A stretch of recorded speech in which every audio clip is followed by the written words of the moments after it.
GT Holidays. GT Holidays, South India's #1 travel brand. James & Covin year-end big sale. Maximum போனால் ஒரே ஒரு இது வரும், கொரோனா டைம் மாதிரி ஒர்க் ஃப்ரம் ஹோம் கொண்டு வரலாம். ஈரானும் வார் நிறுத்தத்துக்கு அக்செப்ட் ஆகிற மாதிரி தெரியல, அடமெண்ட்டாக இருக்காங்க. அமெரிக்காவும் அதே மாதிரி தான் இருக்காங்க. டாலர் டீவேல்யூவேஷன் ஆனால் கோல்டு ஏறலாம். 1980க்கு அப்புறம் இப்போ தான் மார்ச் ஒரே மாதத்தில் கோல்டு 20% குறைஞ்சிருக்கு, சில்வர் 42% குறைஞ்சிருக்கு. ஆனால் ஜனங்க அதை பார்க்குறது இல்லை, ஈக்விட்டி குறைஞ்சது மட்டும் பெருசாக பேசுகிறாங்க. ஐபிசி தமிழ் நேயர்களுக்கு வணக்கம். இன்று நம்மோடு பேசுவதற்கு ஃபினான்ஷியல் எக்ஸ்பர்ட் லக்ஷ்மி நாராயணன் இணைந்திருக்கிறார். அவரிடம் பேசலாம். வணக்கம் சார். வணக்கம்ங்க. எப்படி சார் இருக்கீங்க? நல்லா இருக்குங்க. அமெரிக்கா, இஸ்ரேல், ஈரான் போர் பார்த்தீங்கன்னா கொஞ்சம் தீவிரமாக போயிட்டுருக்கு அப்படின்னு சொல்லலாம் சார். இதனால் க்ரூட் ஆயில் ப்ரைஸ்லாம் இன்க்ரீஸ் ஆகிட்டே இருக்குது. இப்போ ரீசெண்டாக கூட பார்த்தீங்கன்னா Philippines country national energy emergency அப்படின்னு டிக்ளேர் பண்ணியிருக்காங்க. ஸோ இப்படி க்ரூட் ஆயில் ப்ரைஸ் இன்க்ரீஸ் ஆகிறதுனால இந்தியா எந்த மாதிரி சவால்களை சந்திக்கிறாங்க, முக்கியமாக இந்தியாவில் இருக்க சாமானிய மக்கள் எந்த மாதிரி சவால்களை சந்திக்கிறாங்க சார்? இந்தியா ஒரு லாஸ்ட் ஒரு 10 வருஷம் பார்த்தீங்கன்னா மோடி உலக நாடுகளோட நிறைய போயிட்டு எல்லா கண்ட்ரியும் மீட் பண்ணிட்டு வந்தார். அதெல்லாம் இன்றைக்கி யூஸ் ஆகுது. அதில் பார்த்தீங்கன்னா முன்னாடி ஒரு 15 நாட்டில் இருந்து தான் இறக்குமதி பண்ணிட்டு இருந்தோம் க்ரூட் ஆயில். இன்றைக்கி கிட்டத்தட்ட 40 நாட்டுக்கு மேலே இருந்து க்ரூட் ஆயில் இறக்குமதி பண்ணுறோம்.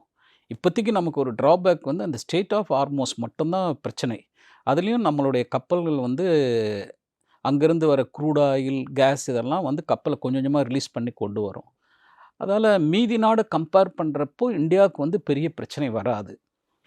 கிட்டத்தட்ட 60 நாட்கள் உள்ள ஸ்டாக் இருக்குது இப்போதைக்கு பெட்ரோல், டீசல்லாம்.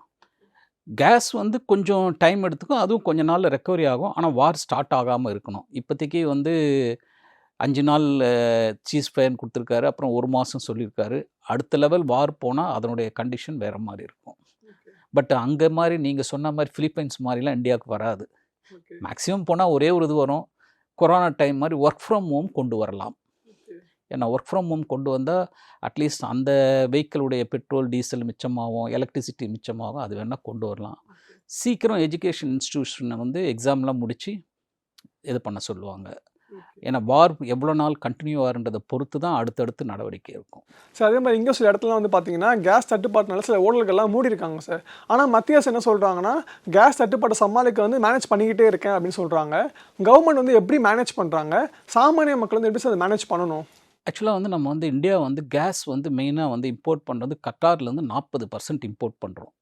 ரீசன் என்னன்னா நம்ம இந்தியாவிலேருந்து கிட்ட இருக்க நாடு, அதால் நமக்கு டிரான்ஸ்போர்ட்டிங் காஸ்ட் கம்மியாகும். இன்னொன்று உடனே நினச்சோன்னு எடுத்துகிட்டு வரலாம். இப்போ அது என்ன ஆயிடுச்சுன்னா இப்போ நம்ம அடுத்தடுத்த நாடுகளை எதிர்பார்த்துட்ருக்கோம். அதில் பார்த்தீங்கன்னா எல்லாமே டிஸ்டன்ஸு, டிரான்ஸ்போர்ட்டிங் காஸ்ட் அதிகம். For example USA, Argentina, Venezuela, Australia, இங்கேருந்தெல்லாம் அந்த எல்பிஜி கேஸ் இதெல்லாம் கொண்டு வரத்துக்கு முயற்சி எடுத்துகிட்ருக்கோம். பட் கொஞ்சம் பப்ளிக்கில் அஃபெக்ட் ஆகாது. கொஞ்சம் இண்டஸ்ட்ரியலும் இந்த ஹோட்டல்ஸ் இந்த மாதிரி இதெல்லாம் கொஞ்சம் இதுதான் இருக்கும். வார் கண்டினியூ ஆகலன்னா அதையும் மேனேஜ் பண்ணிவிடுவோம். ஓகே. ஏன்னா இப்போதைக்கு டெம்பரரியாக கடைசி ஒரு 4-5 நாளுக்கு முன்னாடி ட்ரம்ப் மோடி கால் பண்ணி பேசியிருக்காரு. பட் பேசினப்போ அவருடைய ஸ்பீச்லேருந்து என்ன தெரியுதுன்னா, ஈரானும் வார் நிறுத்தத்துக்கு அக்செப்ட் ஆகிற மாதிரி தெரியல, அடமெண்ட்டாக இருக்காங்க. அமெரிக்காவும் அதே மாதிரி தான் இருக்காங்க. அதால் இதில் மத்தியஸ்தம் பண்ணுறதுக்கும் நம்ம தயார் இல்லைன்ட்டு கம்மனை விட்டாங்க. வார் கண்டினியூ ஆகிறத பொறுத்து தான் அடுத்தடுத்த நிகழ்வுகள் எப்படி தெரியும். சார் இப்போ இன்னைக்கு காலையில் பார்த்தீங்கன்னா பெட்ரோல், டீசலோட விலையை வரியை கம்மி பண்ணியிருக்காங்க. இது எப்படி பார்க்குறீங்க சார் நீங்கள்? சார் இது உலகம் ஃபுல்லாக ஒரு மாதிரி இருக்கப்போ நம்ம வித்தியாசமாக பண்ணுறோம். இது என்னென்னா மெயினாக பெட்ரோல், டீசல் இம்போர்ட் பண்ணுறப்போ ஆயில் கம்பெனிஸ்க்கு நிறைய பேர்டன் ஆகுது. இப்போ அந்த பேர்டனை குறைக்கணுன்றதுக்காக பெட்ரோல், டீசல் ரெண்டுத்துக்குமே எக்ஸைஸ் டியூட்டி 10 ரூபா குறைச்சிருக்காங்க. இப்போ என்ன ஆகுன்னா ஆயில் கம்பெனி அவங்களுடைய லாஸை ஓரளவுக்கு இது பண்ணி பப்ளிக்கு எவ்வளோ குறைப்பாங்கன்றது ஒரு 1 or 2 டேஸில் எதிர்பார்க்கலாம். சார் எப்பயுமே பார்த்தீங்கன்னா ஒரு போர் பதற்றம்னாலே தங்கம் விலை கிடுகிடுன்னு ஏறும் சார். ஆனால் இந்த போர் பதற்றம்னால பார்த்தீங்கன்னா தங்கம் ஏறுது, சடனாக இறங்குது. இப்போ இன்வெஸ்டர்ஸ் என்ன பண்ணாங்க, குழம்புறாங்க, அதில் இன்வெஸ்ட் பண்ணலாமா வேணாமா அப்படின்னு. இதெல்லாம் உங்கள் பார்வை என்ன சார்? சரி, இன்வெஸ்டார் குழம்புறதுன்னா எப்படின்னா investors for example normal public எப்பயுமே ஒரு கடைக்கு போனால் எந்த பொருள் விலை கம்மியோ அதை தான் வாங்குவாங்க. விலை அதிகமாக இருக்க பொருள் வாங்க மாட்டாங்க. ஆனால் கோல்டில் மட்டும் ரிவர்ஸில் பண்ணுறாங்க. ஏறுற பொருளை போய் இது பண்ணுறாங்க. இன்றைக்கி ஈக்விட்டி மார்க்கெட் கம்மி, அதில் இன்வெஸ்ட் பண்ணலாம். கோல்டு ஏறிட்டே போகுது, பீக்கில் போகுது, அதில் போய் ஓடி போய் இன்வெஸ்ட் பண்ணுறாங்க. ரீசன் வந்து ஜென்ரலி வந்து 80% பீப்புள் எப்படின்னா சுயமாக சிந்திக்கிறதில்ல. எல்லாரும் செய்கிறாங்க, வெளியே வந்து அந்த பேசுகிறத வச்சு பயந்து போய் நிறைய போய் அங்கே இது பண்ணுறாங்க. ஜனவரி மாதம் வரையும் உலகம் ஃபுல்லாக இருக்க நாடு, பப்ளிக் எல்லாருமே வந்து 27,000 டன்னு வந்து கோல்டில் இன்வெஸ்ட் பண்ணாங்க. ஜனவரிக்கு அப்புறம் அது 5,000 டன்னு கீழே வந்துருச்சு. நீ போகிற நிலைமை பார்த்தா அரபு கண்ட்ரீஸில் நடந்த சேதம் வந்து அவங்க கையில் இருக்க கோல்டை விற்கிறதுக்கு பண்ணிகிட்ருக்காங்க. அதால் இம்மிடியட்டாக கோல்டு ஏறத்துக்கு வாய்ப்பு கம்மி. அப்போ வந்து கம்மியாக தான் இருக்கும்ன்றீங்க? இல்லை, இது வார் எப்படி போகுதுன்னு அகைன் அதை பொறுத்து. இன்னொன்று வந்து டாலர் ப்ரைஸ் வந்து அப்ரிஷியேட் ஆகும்போது கோல்டு குறைய தான் செய்யும். சார் அதே மாதிரி இந்த கான்ஃபிடன்ஸ் காரணமாக வந்து பார்த்தீங்கன்னா ஸ்டாக் மார்க்கெட்டில் வந்து வொலாட்டிலிட்டி வந்து அதிகரிச்சிருக்குல்ல சார், இது வந்து இன்வெஸ்டர்ஸுக்கு வந்து ரிஸ்க்காக இல்லை வந்து ஆப்பர்ச்சுனிட்டியா சார்? இந்த மார்க்கெட்டை பொறுத்தவரையும் குறைஞ்சா பயப்படுறாங்க, கோல்டு ஏறுனா அதில் போய் விடுறாங்க. லாஜிக்கே புரியல. அதால் வந்து மக்களுடைய மனநிலை மாற்றிக்கணும். எது மார்க்கெட்டில் சீப் கிடைக்குதோ அதில் என்ட்ரி ஆகணும், எக்ஸிட் ஆகக்கூடாது. பட் அது தெரியாமல் இது பண்ணால் லாஸ்ட் 2 days வந்து பிலோ 100 rupees பேரல் வரும்போது மார்க்கெட் வந்து இதாகிடுச்சு. இன்றைக்கி மார்க்கெட் கொஞ்சம் டவுன், எல்லாமே ப்ராஃபிட் புக் பண்ணுறாங்க. இதெல்லாம் டெம்பரரியாக அந்த வாலட்டிலிட்டி வரும், ஆனால் அதை யூஸ் பண்ணிக்கிறவங்க புத்திசாலி. பெர்னேஷன் ஒரு கம்பெனி வந்து என்ன சொல்கிறாங்கன்னா, ஈவன் வந்து இந்த போர் நின்னாலுமே வந்து இந்தியாவோட நிஃப்டி 50 வந்து 19,000க்கும் கீழே போகும் அப்படின்னு சொல்கிறாங்க. இப்போ இப்படி போகும்போது இன்ஃப்ளேஷன் கண்டிப்பாக ஏறும் இல்லை சார், அதை எப்படி சார் சமாளிக்கிறது? இந்தியாவை அண்டர் எஸ்டிமேட் பண்ணுறாங்க, ரொம்ப தப்பு. இன்றைக்கி மார்னிங் வந்து கோல்ட்மேன் சாட்ஸ்னு ஒன்று இது பண்ணியிருக்காங்க. அவங்களே வந்து லோயஸ்ட் இதுனா கூட 25,000 to 26,000 நிஃப்டி இது பண்ணியிருக்காங்க. பட் நீங்கள் சொன்ன பேப்பர் வந்து அவங்க வந்து ரொம்ப ரொம்ப அண்டர் எஸ்டிமேட். அது வந்து அவ்வளோ தூரம்லாம் போகாது. 25லேருந்து 26க்குள்ளே நிஃப்டி இருக்கும். அதுக்கப்புறம் அந்த வார் கண்டினியூஷன். இன்னொன்று வந்து பெட்ரோல் விலை வந்து ஒரு பேரல் $100 தாண்டாமல் இருந்தால் இந்தியாவுக்கு ஃபேவர். $120, $150 போகும்போது கொஞ்சம் அதை மேனேஜ் பண்ணுறதுக்கு நிறைய கட்டுப்பாடுகள், இந்த இன்ஃப்ளேஷன் வரும், இந்த இதெல்லாம் வர செய்யும். பட் அந்த பெட்ரோல் டீசல் ப்ரைஸை பொறுத்து தான். இப்போ ஜப்பான் வந்து எடுத்துக்கலாமே சார், ஃபர்ஸ்ட்லாம் வந்து பார்த்தீங்கன்னா அமெரிக்கா பணம் வாங்கிட்டு இருந்தாங்க, இப்போ வந்து கொஞ்சம் கொஞ்சமாக வந்து செல் பண்ணிக்கிட்டு இருக்காங்க. இது எதுக்காக பண்ணுறாங்க? இல்லை சார், ஜப்பான் வந்து என்ன ப்ராப்ளம்னா, அவன் வந்து ஸ்டேட் ஆஃப் ஹார்மோஸ் மூலமாக கிட்டத்தட்ட அவன் கண்ட்ரிக்கு தேவையான 80% ஆயில் இந்த இதெல்லாம் வந்து அங்கேருந்து தான் வாங்குகிறான். அதால் ஜப்பான், சவுத் கொரியா, பிலிப்பைன்ஸ் இவங்கெல்லாம் வந்து ரொம்ப ரொம்ப அஃபெக்ட் ஆகிருக்காங்க.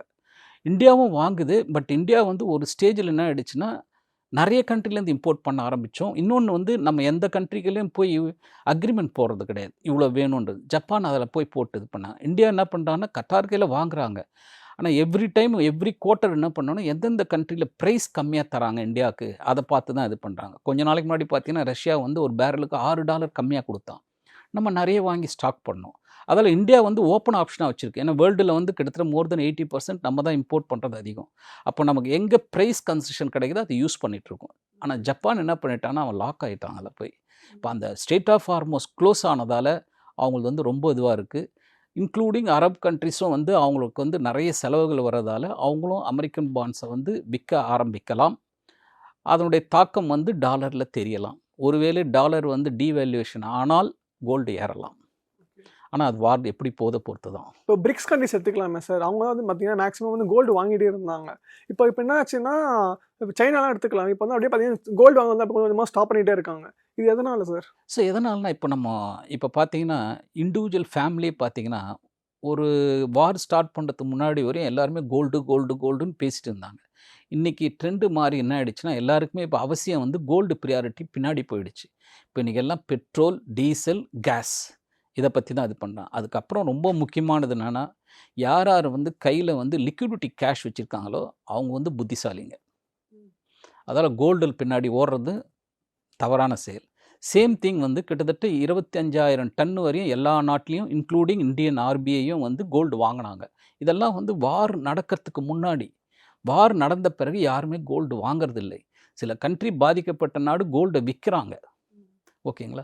அதால் கோல்டு டிமாண்ட் வந்து வாரை பேஸ் பண்ணி தான் போகுங்க. வார் நின்னா தான் அடுத்த லெவல் இதாகும். அதுவும் இம்மிடியட்டாக கோல்டு ரைஸ் ஆகிறதுக்கு டஃப்பான விஷயம். எப்படியும் ஒரு வார் முடிஞ்சு அதுக்கப்புறம் 3லேருந்து 6 மாதம் ஆகும் ஒரு ஸ்டெபிலைஸ் ஆகி போகிறதுக்கு. ஏன்னா கோல்டு அண்ட் சில்வர் ரெண்டுமே ஓவர் வேல்யூவேஷன். 1980க்கு அப்புறம் இப்போ தான் வந்து மார்ச் ஒரே மாதத்தில் கோல்டு வந்து 20% குறைஞ்சிருக்கு, சில்வர் 42% குறைஞ்சிருக்கு. ஆனால் ஜனங்க அதை பார்க்குறது இல்லை, ஈக்விட்டி குறைஞ்சது மட்டும் பெருசாக பேசுகிறாங்க. அந்த ராங் ஒப்பீனியன், தவறான கண்ணோட்டம் அது. ஏன்னா ஈக்விட்டி வந்து 10% தான் குறைஞ்சது. பட் அதை தான் பெருசாக இது பண்ணுறாங்க. ஸோ இப்போ இன்வெஸ்ட்மெண்ட் பொறுத்த வரைக்கும் அந்த வார் டைமில் வந்து எதாவது இன்வெஸ்ட் பண்ணுறது பெஸ்ட்டு நினைக்கிறீங்க? சார் எப்பயுமே வந்து நார்மல் நம்ம வீட்டில் என்ன பண்ணுவாங்க, எந்த பொருள் விலை கம்மியோ அதை வாங்குவாங்க. இப்போ வந்து ஈக்விட்டி தான் சீப்பாக கிடைக்குது. இதை வந்து ரைட் டைம். ஆனால் தப்பாக நினச்சி எல்லாமே வந்து 2007 வந்து இன்க்ரீஸ் ஆகும்போது எல்லாம் போய் அதில் விழுந்தாங்க. 2008 டவுன் ஆயிடுச்சு. இப்போ வந்து மார்க்கெட் சீப்பாக கிடைக்கிறப்போ இதை வாங்கிட்டு ஒரு 3 to 5 இயர்ஸ் வெயிட் பண்ணால் ஈஸியாக மோர் தென் டபுள் ஆக வாய்ப்பு இருக்குது. டைரெக்டாக ஈக்விட்டி போகலனாலே த்ரூ மியூச்சுவல் ஃபண்டு மூலமாக நல்லா இன்வெஸ்ட் பண்ணலாம். இது வந்து ஆப்பர்ச்சுனிட்டிலாம் எப்போ வரும்னு தெரியாது. நிறைய பேர் அதை வந்து மிஸ் பண்ணுறாங்க. அது கொரோனாவில் வந்து 25,000 சென்செக்ஸ் வந்து 85 வரையும் போச்சு. அன்றைக்கி வாங்கியிருந்தானே இந்த 6 இயர்ஸில் அவங்க வந்து மோர் தென் ட்ரிபிள் வந்திருக்கும். அப்பயும் ஜனங்க வந்து பேனிக் தான் ஆகிறாங்கன்னு ஆப்பர்ச்சுனிட்டியாக நினைக்க மாட்டேன்றாங்க. இப்போ என்ன தான் வந்து அமெரிக்கா, இஸ்ரேல், ஈரான் போராக இருந்தாலுமே ஈரான் வந்து பார்த்தீங்கன்னா ஃபுல்லாக வந்து கல்ஃப் கண்ட்ரிஸ் தான் அட்டாக் பண்ணிட்டு இருக்காங்க சார். இப்போ வந்து அட்டாக் பண்ணிட்டே இருக்காங்க சார். இப்போ ஸ்டாப் பண்ணாலுமே கல்ஃப் கண்ட்ரிஸ் ரெக்கவர் ஆகிறதுக்கு வந்து சில மாதங்கள்லாம் ஆகும் இல்லையா? ஸோ அகெயின் அந்த ஆயில் ப்ரொடக்ஷன் அவங்க பண்ணுறது எவ்வளோ நாள் ஆகும் அகெயின் சப்ளை பண்ணுறதுக்கு? சார் இது வந்து என்னென்னா அமெரிக்கா வந்து ஈரான் தவிர சுற்றி இருக்க எல்லா அரப் கண்ட்ரிஸ்லையும் அவனுடைய பேஸ் வச்சுருக்காங்க. ஓகேங்களா? அவனுடைய ஏர் பேஸ் இதெல்லாம் வச்சுருக்காங்க. இப்போ ஈரான் வந்து டைரெக்டாக அமெரிக்கா அடிக்கணும்னா டிஸ்டன்ஸ் அதிகம். நேராக போய் அமெரிக்கா அடிக்க முடியாது. ஆனால் அமெரிக்காவை மறைமுகமாக தாக்குதலை நடத்தினோம்னா இந்த சுற்றி இருக்க அவனுடைய ஏர் பேஸ் அடித்தா அவங்களுக்கு லாஸ் அதிகமாகும். அப்போ அவனும் பேனிக் ஆகும், வார் நிறுத்துவான். கிட்டத்தட்ட இன்றைக்கி அமெரிக்காவுக்கு வந்து ஒரு நாளைக்கு வந்து வார் மூலமாக செலவாகிறது 18,000 கோடி செலவு பண்ணுறாங்க. இப்போ அமெரிக்காவில் என்ன சொல்கிறாங்க, ஏன் டேக்ஸ் மணி எடுத்து ஏன் இதெல்லாம் இது பண்ணுறீங்க அப்படின்ட்டு. பட் ட்ரம்ப்புடைய நோக்கம் என்னன்னா வெனிசுலா அதிபரை ஈஸியாக எடுத்தாங்க. அந்த மாதிரி ஈரான் முடியும்னு நினச்சி இறங்கிட்டாரு. இப்போ அதை வெளியேறதுக்கு என்னன்னு யோசிக்கிறாரு. இதில் என்னன்னா மெயினாக வந்து ஈரானில் இருக்க கார்க் தீவை பிடிக்கிறதுக்கு பிளான் பண்ணுறாங்க. இன்னொன்று அந்த ஸ்டேட் ஆஃப் ஹார்மோஸை தன் கண்ட்ரோலில் கொண்டு வரணுன்ட்டு பிளான் பண்ணுறாங்க. அநேகமாக போகிற நிலையும் பார்த்தா ஃப்யூச்சரில் வந்து மேபி வாரெலாம் செட்டில் ஆன பிறகு ஒருவேளை வந்து ஈரானும் யூஎஸ்ஸையும் சேர்ந்து அந்த ஸ்டேட் ஆஃப் ஹார்மோஸை வந்து ஒவ்வொரு கப்பலுக்கும் வரி வச்சு அலோவ் பண்ணுறதுக்கு வாய்ப்பு இருக்குது. ஃபார் எக்ஸாம்பிள் சூயஸ் கேனாலில் ஈஜிப்ட் வந்து எப்படி டேக்ஸ் பண்ணுறாங்களோ அந்த மாதிரி வரலாம். மேபி வரலாம். இப்போ அதே மாதிரி ஒரு பக்கம் ஆயில் பேஸ் இன்க்ரீஸ் ஆகும்போது வந்து பார்த்தீங்கன்னா இந்திய ரூபாயோட மதிப்பு வந்து அப்படியே வீழ்ச்சி வந்துகிட்டே இருக்குது சார். இதெல்லாம் வந்து எந்த மாதிரியான ப்ராப்ளம்ஸை ஃபேஸ் பண்ண போகிறோம் சார்? ஃபேஸ் பண்ண போகல. இந்திய ரூபாய் வேல்யூ குறையுது வந்து ஓகேன்னு குறைஞ்ச ஒரு இதுவானாலும் அது வந்து நீண்ட கால பாதிப்பு உண்டாக்காது. ரீசன் என்னன்னா அமெரிக்காவுடைய நோக்கம் என்னென்னா வேர்ல்டு ஃபுல்லாக ஆயில் தன் கண்ட்ரோலில் கொண்டு வந்து ஆயில் வாங்குகிற அத்தனை கண்ட்ரியும் டாலரில் வாங்கணுன்ட்டு அவன் எதிர்பார்க்குறான். இப்போ அதால் என்ன ஆகுதுன்னா நம்ம கையில் இருக்க டாலர் கரன்சி இருந்தாலும் அந்த டாலரில் எல்லாம் பண்ணும்போது கொஞ்சம் அந்த வேல்யூ வந்து இதாக தான் செய்யும். இப்போ இதே அமெரிக்கன் டாலர் டிப்ரிஷியேட்டை வச்சுக்கோங்க, இந்தியன் ருப்பி அதிகமாகும். அனதர் திங் வந்து முக்கியமானது என்னென்னா இந்தியன் ஈக்விட்டி மார்க்கெட்டில் ஃபாரின் இன்வெஸ்டர்ஸ் ஒரு 3-4 வருஷம் வந்து நிறைய ஃபண்டை எடுத்தாங்க. எடுக்கும்போது என்ன ஆயிடுச்சுன்னா அவங்க டாலரை எடுத்துன்னு போனாங்க.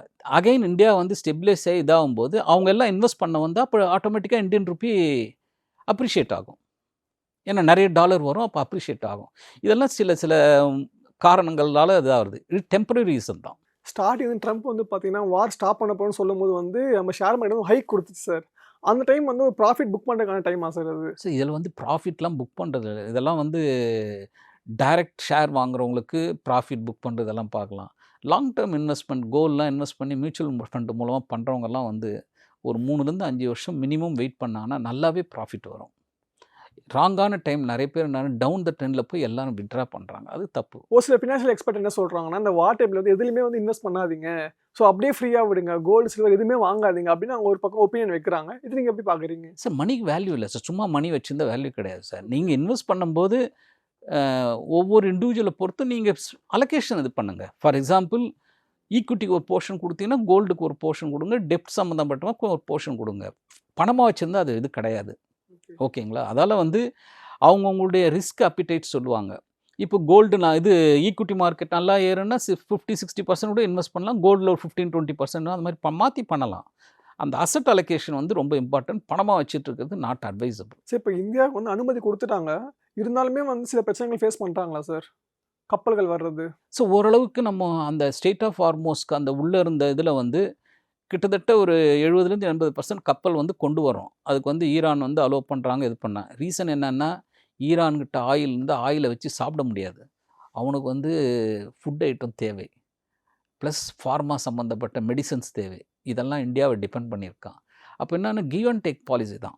இப்போ அவனுக்கு தேவையானது என்ன பண்ணோம்னா, நம்ம இங்கேருந்து என்ன பண்ணோம்னா, ஈரான் அந்த பக்கம் பார்டர் இருக்க ஆர்மீனியாவில் போய் இறக்கி அவங்களுக்கு எல்லாம் கொடுத்துட்டு, அங்கேருந்து ஈரானில் படிக்கிற காஷ்மீர் ஸ்டூடெண்ட்ஸ்லாம் அந்த பார்டருக்கு வர சொல்லி அவங்களெல்லாம் நம்ம கூப்பிட்டு வந்திருக்கோம். அதால் நம்ம அவங்களுக்கு தேவையான ஹெல்ப் செய்கிறப்ப அவங்க நம்ம ஷிப்பெல்லாம் வந்து கொஞ்சம் கொஞ்சமாக ரிலீஸ் பண்ணுறாங்க. ஏன்னா இன்னொன்று வந்து ஈரான் வந்து பிரிக்ஸ் கண்ட்ரியில் சேர்க்கறதுக்கு இந்தியா தான் அனுமதி கொடுத்தது. அடுத்தது வந்து இந்த வருஷமும் அடுத்த வருஷமும் 2 வருஷத்தில் வந்து இந்தியா தான் தலைமையில் இருக்க போகுது. அதால் இந்தியா வந்து நம்பிக்கையான கண்ட்ரி தான் அது இருக்குது. இதில் பியூட்டி என்னன்னா, உலகத்தில் இஸ்ரேலும் இந்தியாவை நம்பி தான் இருக்குது, ஈரானும் இந்தியா தான் நம்பி, நம்ம 2 பேர்கிட்டுமே ரிலேஷன்ஷிப் இருக்குது. அதால் நம்ம வந்து இதில் ஒன்றும் பாதிக்க போகிறதில்ல. என்னென்ன ப்ரைஸ் இன்க்ரீஸ் ஆகாமல் இருக்கணும், ஆனால் கஷ்டம். அடுத்தது முக்கியமானது எல்லாருக்கும் தெரிஞ்ச பெட்ரோல், கேஸ், டீசலை பற்றி பேசுகிறாங்க. ஆனால் இதில் மெயினாக என்னென்னா ஃபெர்டிலைசர் ஒன்று இருக்குது. அந்த ஃபெர்டிலைசர் வந்து அடுத்த 3 மாதத்துக்கு ஸ்டாக் இருக்குது. அதுக்குள்ளே இந்த ப்ராப்ளம் சால்வ் ஆகி இந்த கேஸ்லாம் நிறைய வந்தால் அடுத்த 3 மாதத்துக்கு அப்புறம் நம்ம விவசாயிகளுக்கு தேவையான ஃபெர்டிலைசர்ஸ் முக்கியம். அது கிடச்சிதுன்னா பிரச்சனை இல்லை. ஓகே, நம்ம ஃபெர்டிலைசர்ஸ் வந்து இம்போர்ட் தான் பண்ணுறோமா சார் வெளியே இருந்து? ஃபெர்டிலைசர் டைரெக்டாக பண்ண மாட்டோம். அந்த எல்பிஜி கேஸ் வாங்கும்போது இல்லை ஃபெர்டிலைசர் வாங்கும்போது அதுலேருந்து பிரித்து எடுக்கும்போது அது இது பண்ணுவோம். இப்போது சில கண்ட்ரிகள் இருக்குன்னா அவங்க கொடுக்கலன்னா கஷ்டம். மெயினாக சைனா கிட்ட கேட்டிருக்கோம், அந்த மாதிரி எக்ஸஸாக இருக்க கண்ட்ரிகளை கேட்டிருக்கோம். பட்டு இந்த வார் நடக்காமல் இருந்தால் எப்பவும் போல் அது ரொட்டீனாக போயிட்டுருக்கும், அது பிரச்சனை கிடையாது. நீங்கள் ஸ்டார்டிங்காக சொல்லியிருந்தீங்க அமெரிக்கா வந்து ஒரு நாள் போர் பண்ணணும்னா இவ்வளோ கோடி செலவு பண்ணுறாங்க அப்படின்னு. இப்போ அதிகமாக செலவு பண்ணுறாங்களா சார்? இப்போ அமெரிக்காவோட பொருளாதாரம் இறங்கி இருக்கா இல்லை எப்படி சார்? அமெரிக்காவுடைய பொருளாதாரம் என்னென்னா, அவனை பொறுத்தவரையும் என்னென்னா, உலகத்தில் இருக்க ஆயில் மார்க்கெட் ஃபுல் கண்ட்ரோலில் கொண்டு வரணும்னு. ஏற்கனவே அமெரிக்கா அவங்ககிட்ட பெட்ரோல், டீசல், கேஸ் இருக்குது. வெனிசுலாவை பிடிச்சிட்டான். இந்த போரை கொண்டு போய் ஈரானுக்கு கூட ஒரு அக்ரிமெண்ட் எடுத்துன்னு போய் அங்கேயும் வந்து ஆயிலை வந்து அவன் கண்ட்ரோலில் கொண்டு வருவான். அப்போ அமெரிக்கா என்ன சொல்லுவான்னா, உலக நாடுகள் அத்தனைக்கிட்ட என்ன சொல்லுவான்னா, யார் பெட்ரோல், டீசல், கேஸ் வேணும்னாலும் டாலரில் தான் வாங்கணுன்னுவான். அப்போ வந்து அவன் கரன்சியை வந்து எப்பயுமே டாப்பில் வச்சுக்க பார்ப்பான். பட் அது எவ்வளோ நாளைக்கு ஒர்க் அவுட் ஆகும்னு தெரியாது. ஏன்னா 1945 வேர்ல்டு வார் 2 முடியும் போது பிரிட்டன் இதே மாதிரி பண்ணாங்க. ஓவர் கடனாளியாகி அவன் வந்து அமைதியாயிட்டாங்க. 45க்கு அப்புறம் தான் அமெரிக்கா தலையெடுத்தது. கிட்டத்தட்ட 80 வருஷம் ஆயிடுச்சு. அமெரிக்கா பொறுத்தவரையும் இப்போ வந்து என்கார்டில் இருக்காங்களான்னு பயம். எவ்வளோ நாள் டாலர் கரன்சி இருக்குன்னு தெரியாது. மேபி இதுக்கப்புறம் 2-3 கரன்சி வந்து வரலாம். அது நடுவில் ஒரு ரூமர் என்ன வந்ததுன்னா, காமன் கரன்சி கோல்டு வருமானு தான் எல்லாம் போய் கோல்டு வாங்கினாங்க. இப்போ அதான் நெக்ஸ்ட் கேட்க வந்தேன். நீங்கள் சொல்லியது 2-3 கரன்சி உள்ள வர வாய்ப்புகள் இருக்கான்னு. இப்போ சைனா வந்து பார்த்தீங்கன்னா அவங்க யுவானை உள்ளே கொண்டு வரதுக்கு ரொம்பவே முயற்சி பண்ணுறாங்கன்னு ஒரு சொன்னாங்க. இல்லை, இப்போ இந்தியா பார்த்தீங்கன்னா இப்போ வந்து பிரிக்ஸில் வந்து தலைமை பதவியில் இருந்தாலும் சீனாவுடைய இதை வந்து கொடுத்துட்டு நாளைக்கு அதை பாதிப்பு இருக்கக்கூடாதுன்றதுக்காக அதை அனுமதிக்காமல் இருக்காங்க. அதால் இப்போதைக்கு டாலர்லேயே போட்டோம் அப்படின்றாங்க. ஒருவேளை வந்தால் காமன் கரன்சின்னா கோல்டா, சில்வரா அப்படின்னு அக்செப்ட் பண்ணுவாங்க. பட் திருப்பி சீனாவை வந்து பெரிய ஆள் ஆக்கிறது இந்தியா விரும்பலை. இப்போதைக்கு ஆயில் மார்க்கெட்டில் ஈரான் ஒன்று தான் வந்து சைனாவுடைய கரன்சியை வாங்கி ஆயில் கொடுத்துட்ருக்காங்க. சார் இப்போ வந்து போர்லாம் போயிட்டு இருக்கல சார், இந்த சமயத்தில் வந்து சாமானிய மக்கள் வந்து இந்த 5 டிப்ஸை வந்து ஃபாலோ பண்ணால் சரியாக இருக்கணும்னு நீங்கள் தான் சொல்லுவீங்க? ஃபாலோ பண்ணுறேன்னா ஃபஸ்ட்டு வந்து பேனிக் ஆகாமல் இருக்கணும். 2வது வந்து பேஷன்ஸ் தேவை. 3வது வந்து இப்போ நம்ம இந்தியன் மார்க்கெட்டில் எது கம்மி இருக்கோ அதில் கொஞ்சம் இன்வெஸ்ட் பண்ண ஆரம்பித்தா அடுத்த 3லேருந்து 5 வருஷம் நல்லா ஏர்ன் பண்ணலாம். திருப்பி கோல்டு மேலே போய் அதை இது பண்ணுறது நாட் அட்வைசபிள். தேவையானவங்க வந்து அப்பப்போ கொஞ்சம் வாங்கிக்கலாம். சில வீட்டில் கல்யாணம் அந்த மாதிரி இருக்கும், அவங்களுக்கு தேவைப்படும். மற்றவங்களாம் அதை ரொம்ப இது பண்ணாமல் இருந்தால் அமைதியாக இருக்கும். கோல்டை விட சில்வர் வந்து கொஞ்சம் அப்ரிஷியேட் ஆகலாம். ஏன்னா அது வந்து இண்டஸ்ட்ரியலுக்கு நிறைய தேவைப்படுது. அதால் அது வேல்யூ ஏறலாம். கோல்டு வந்து ஓரளவுக்கு வந்து கரெக்ஷன் ஆகி வந்திருக்கு. வார் எக்ஸ்டெண்ட் ஆனால் இன்னும் குறையவும் வாய்ப்பு இருக்குது. கம்மியாகவும் வாய்ப்பு இருக்குது. ஏன்னா நிறைய கவர்மெண்ட் வந்து கோல்டை விற்பாங்க. அவங்க இப்போ வந்து பார்த்திங்கன்னா அரப் கண்ட்ரிஸ் கையில் இருக்க ஆப்ஷனே என்னென்னா, அவங்க செலவுகளை கட்டுப்படுத்தணும்னா ஒன்று அமெரிக்கன் டாலரை கொடுத்து பணமாக்கலாம், ஆர் கோல்டை சேல் பண்ணி பணமாக்கலாம். ஏன்னா இப்போ பார்த்தீங்கன்னா யூஏஇ கண்ட்ரியில் வந்து ஒரு நாளைக்கு வந்து 2000 ஃப்ளைட் போயிட்டு வர இடத்துல ஃப்ளைட்டே போகலன்றப்போ அவங்க டூர் இன்கமும் இதாகிடுது, இதுவும் இதாகிடுது. இதை வந்து ரொம்ப நாள் வார் வந்தால் கஷ்டமான இது தான் அவங்க. அந்த மாதிரி எல்லா கண்ட்ரியும் ஒவ்வொரு விதத்தில் பாதிப்பு இருக்குது. ஓகே, ஒரு ஃபைனல் கொஸ்டின் சார். அதாவது அமெரிக்கா வந்து ஈரான் அடித்தது முக்கியமான காரணம் என்ன சொல்கிறாங்க அப்படின்னா, சில பேர் என்ன சொல்கிறாங்க அப்படின்னா, ஈரான் வந்து டாலரில் ட்ரேட் பண்ணாமல் யுவானில் ட்ரேட் பண்ணாங்க அப்படின்னு ஒரு கூற்று சொல்கிறாங்க. அது உண்மையாக போயான்னு தெரில. ஸோ அதனால தான் வந்து இவங்க போர் தொடுக்கிறாங்க அப்படின்னு சொல்கிறாங்க. ஆனால் அமெரிக்கா தரப்பு என்ன சொல்கிறாங்க, இல்லை அணு ஆயுதம் தயாரிக்கிறாங்க, அதனால தான் அடித்தேன் அப்படின்னு அவங்க சொல்கிறாங்க. இதில் உங்கள் பார்வை என்ன? ஏன் வடகொரியா கூட தான் அணு ஆயுதம் தயாரிக்குது. இப்போ வடகொரியா அடிக்க சொல்லுங்களா? வடகொரியாவில் ஆயில் கிடையாது, ஈரானில் ஆயில் இருக்குது. அது அபகரிக்கணும் தான் நோக்கம். நம்ம சென்னையில் பார்த்தீங்கன்னா ஒவ்வொரு ஏரியாவில் தாதாங்க இருப்பாங்கல்ல, அந்த மாதிரி தான் நீங்கள் அமெரிக்கா நடந்துக்கிறான். உலக மார்க்கெட்டு, ஆயில் மார்க்கெட்டு தன் கையில் வரணும். அதுக்கு எதிர்ப்பு இருந்தாலும் காரணங்கள் பொய் காரணங்களே சொல்லுவான். நீங்கள் பார்த்தீங்கன்னா டெய்லி ட்ரம்ப்போடைய ஸ்டேட்மெண்ட் பார்த்தீங்கன்னா டெய்லி வித்தியாசமாக இருக்கும். உண்மையான இதே இருக்காது. உண்மையாக பேசுகிறவங்க ஒரே மாதிரி பேசுவாங்க.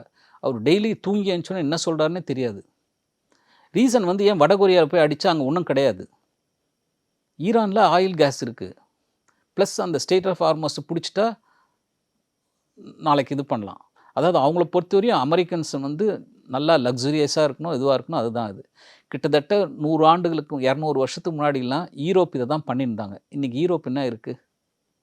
சேம் நிலைமை இன்னும் கொஞ்ச நாள் அமெரிக்காவுக்கும் வரும். ஸோ இந்த போர் சமயத்தில் அமெரிக்காவோட ஷேர் மார்க்கெட் எப்படி சார் இருக்குது? அவர் வந்து எப்படின்னா இந்த வாரம் பார்த்தீங்கன்னா மண்டே அன்னைக்கு மார்க்கெட் வந்து ஏஷியன் மார்க்கெட்டில் டவுன் ஆனதை பார்த்துட்டு அன்றைக்கி மார்னிங் என்ன பண்ணார்னா யூஎஸ் மார்க்கெட் அஃபெக்ட் ஆகக்கூடாதுன்ட்டு அதுக்கு ஃபேவராக நியூஸ் கொடுத்து யூஎஸ் மார்க்கெட்டை டாப்பில் வச்சுட்டார். அவ்வளோ சுயநலம் உள்ளவர். ஸோ அவங்களுக்கு தேவையானது அதாவது அன்றைக்கி ஈவினிங்கே காலையில் எழுந்தோடனே ஃபஸ்ட் அனௌன்ஸ்மெண்ட்டு என்னென்னா மார்க்கெட் ஓப்பனிங்க்கு முன்னாடியே க்ரூட் ஆயில் ப்ரைஸ் குறைத்து உண்டான அனௌன்ஸ்மெண்ட் பண்ணி சீஸ் ஃபயரை நாங்கள் இது பண்ணுறோம் அப்படின்னு சொல்லி இது பண்ணோன்னே அங்கே மார்க்கெட் அப் ஆகிடுச்சு. ஸோ நிறைய விஷயங்கள் பகிர்ந்துக்கிட்டீங்க. உங்கள் நேரத்தை எங்களுக்காக செலவிட்டதுக்கு மிக்க நன்றி. ரொம்ப நன்றிங்க, ரொம்ப நன்றி. Thank you. GT Holidays. GT Holidays, South India's #1 travel brand. James & Cobin Year-End Big Sale.